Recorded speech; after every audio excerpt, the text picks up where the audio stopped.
Yesterday, it was a fiery panel discussion on CNN, and it all has to do with this meme out there, this storyline. You may have seen it, that the Trump administration is deporting people without due process just because they've got tattoos. Well, as soon as you see a story like that and think, well, that sounds too strange to be true, trust your instincts. That's not the entire truth, but let's go to CNN and take a look at how they framed the story.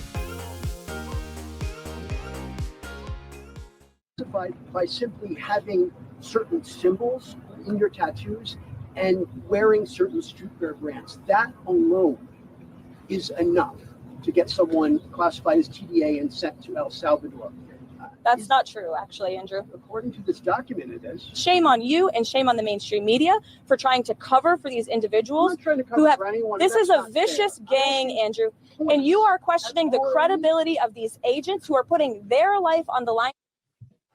That is what the document said. Yeah. Can we go back just to the... All right, so let's just pause there for a minute, because there's Abby Phillips, the wise, sage, intelligent host of this panel, using her credibility and her brand's credibility by saying, well, that is, in fact, what the document said. Well, that's not entirely what the document said. In fact, everybody who's talking about this, how the ICE right now is using a point system, and based on how many of these characteristics that fall under who you are and what you represent, you are potentially facing deportation. And yes, part of it is wearing gang tattoos. Let's just be clear on what kind of tattoos we're talking about here, okay? That's your friendly neighborhood father of three who's just trying to earn a living by working as a, plumber or something, just trying to carve out a good name for himself, right? Who cares what his face tattoo is? Who cares what kind of gang symbols he's got, right? It's just tattoos, dang it. Why is everybody, gosh, how could you deport this innocent little baby just because he's got a couple of tattoos? There, but for the grace of God, doesn't Pete Hegseth have tattoos? Yeah. So let's just put that in perspective, number one. Number two, they're all leaving out one very important characteristic here, okay? Oh, just because they have a tattoo and a gang symbol and they dress a certain way, you're going to deport them? Well, okay, that factors into the equation. And the ICE agents, through their years of law enforcement training, make the judgment call on this. Yes, that's true. We trust law enforcement to make judgment calls like that based on the directive of their superiors and by the commander-in-chief, because this is a immigration issue and a national security issue. But here's the one thing they keep leaving out of the equation. Well, it's just a father of three with some tattoos and you just deport him and send him to El Salvador? Yeah, there's one other thing. They're here illegally. They came into the country illegally. They continue to break our laws. Why are you leaving that part out of the equation? All right, so now let's watch how this conversation goes, specifically when Scott Jennings joins in. Scott Jennings, which we mention often, is one of the only reasons still to watch CNN, because you want to see him own these people. And apparently Abby Phillips is getting a little tired of that. Apparently Abby Phillips is a little tired of Scott Jennings actually stealing the thunder on this show, because let's face it, nobody watches, what's the name of this show? Abby Phillips Tonight? Nobody watches Abby Phillips Tonight because of Abby Phillips. They watch, and they know this, by the way, just a little dirty secret about ratings and television. They know on a per 15-minute basis what their numbers are, like overnight, but they know like the 15-minute quadrants. We had more people watching in this 15 minutes than we did in this 15 minutes. They know when people tune in. They know when people tune out. And they know that the reason people are watching is Scott Jennings. You tune in, Jennings isn't on the panel.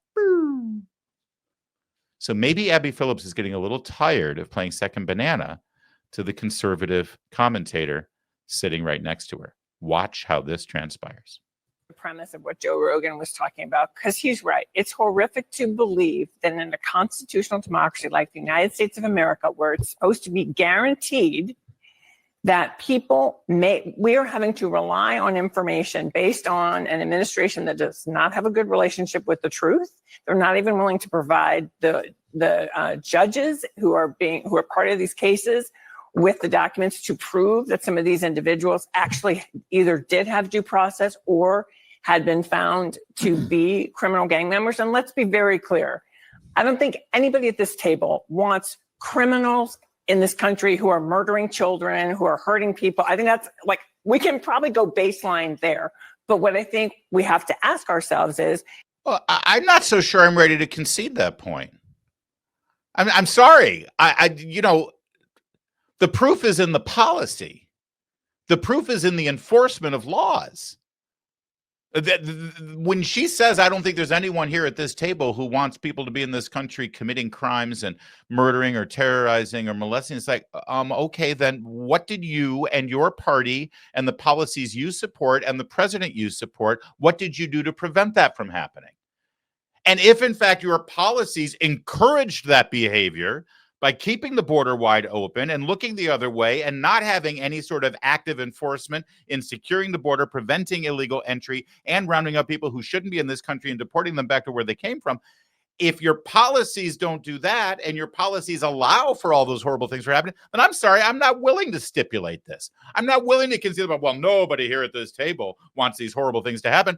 Well, you haven't done anything to stop it. And in fact, your policies that you support and the politicians that you support have allowed it to happen. So no, actually, I think that that's still in question. That said, let's get to Scott Jennings.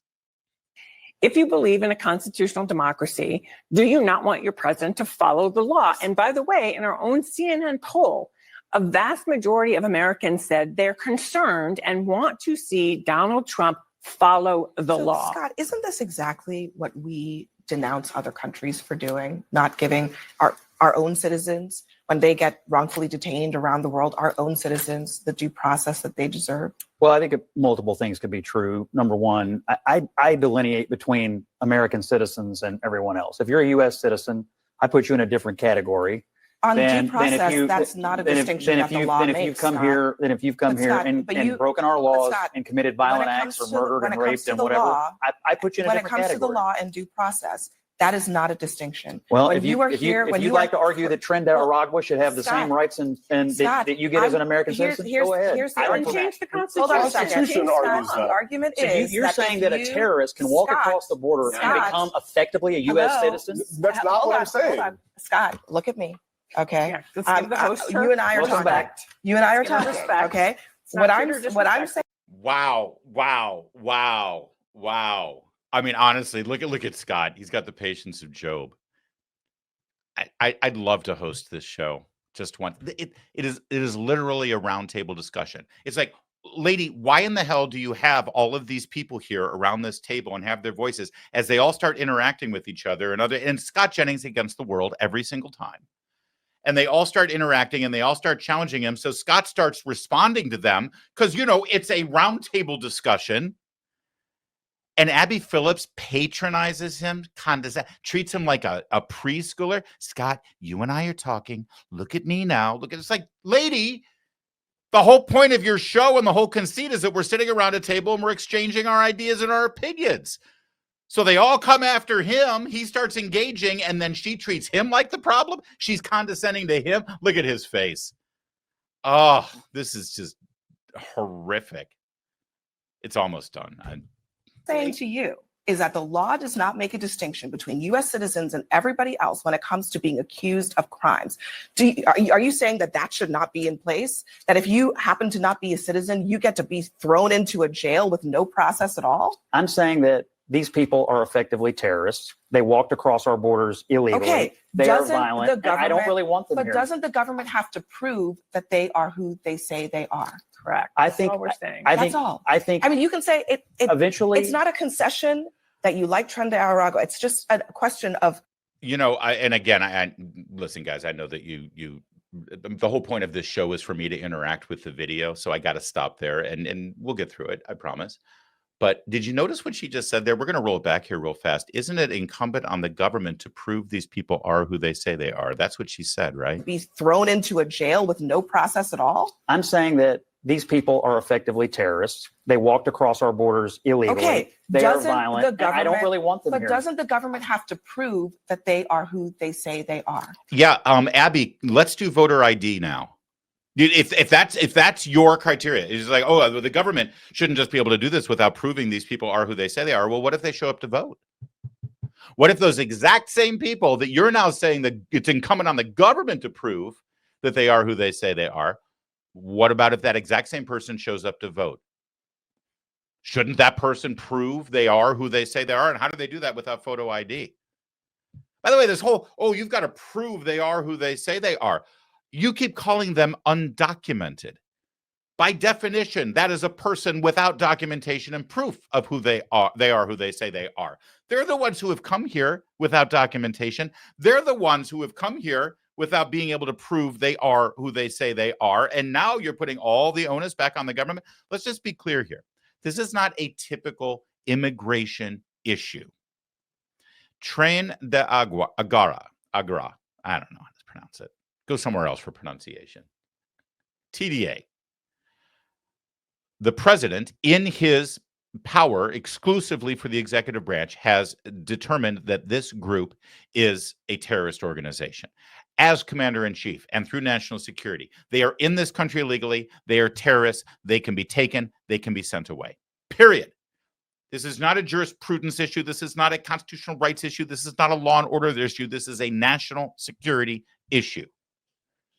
All they have to do is identify them as a threat, identify them as in the country illegally, identify them as part of this group, and they're gone. That's it. And it's up to the judgment of the people on the front lines who are dealing with this. But I love this new standard. Doesn't the government have to prove they are who they say they are? Great. Now do voter ID, and we'll have a real conversation. All right, let's finish it up. Correct. I That's think all we're saying. That's all. I think I mean, you can say it eventually it's not a concession that you like Tren de Aragua. It's just a question of the basics of civics in this country. I think eventually the government will have to show all of its cards on everybody that they have detained, deported, or done anything to in this arena. But there is no doubt that the Trump administration is rounding up effectively terrorists who came across here illegally, committed horrific acts, and do not need to be in this country. They are doing that, perhaps, but they're also doing a lot of other things too. And that's why the courts are asking questions about it. We do have to leave it there because coming up next, our panel is going to give us their nightcaps. Wow, that is remarkable and a hell of a fiery roundtable. And there you go. That's Abby Phillips, who, like I said, I'll just go back to my main thesis here. I think she's getting a little sick and tired of Scott Jennings stealing her thunder and stealing the spotlight and being the only reason why that show is watchable right now. And barely that. So hopefully her producers had a little conversation where they're saying, listen, you're trying to kill the goose that laid the golden egg here. You might want to not go after Jennings that way because it makes him look really good. It makes you look really stupid and inconsistent, by the way, and hypocritical and double standard. I mean, sure, government needs to due process, very important for people in the country illegally committing crimes and part of a gang that has been deemed a terrorist organization. I'll tell you what, where was your concern about due process with all of the people who were jailed after January 6th? I'm waiting.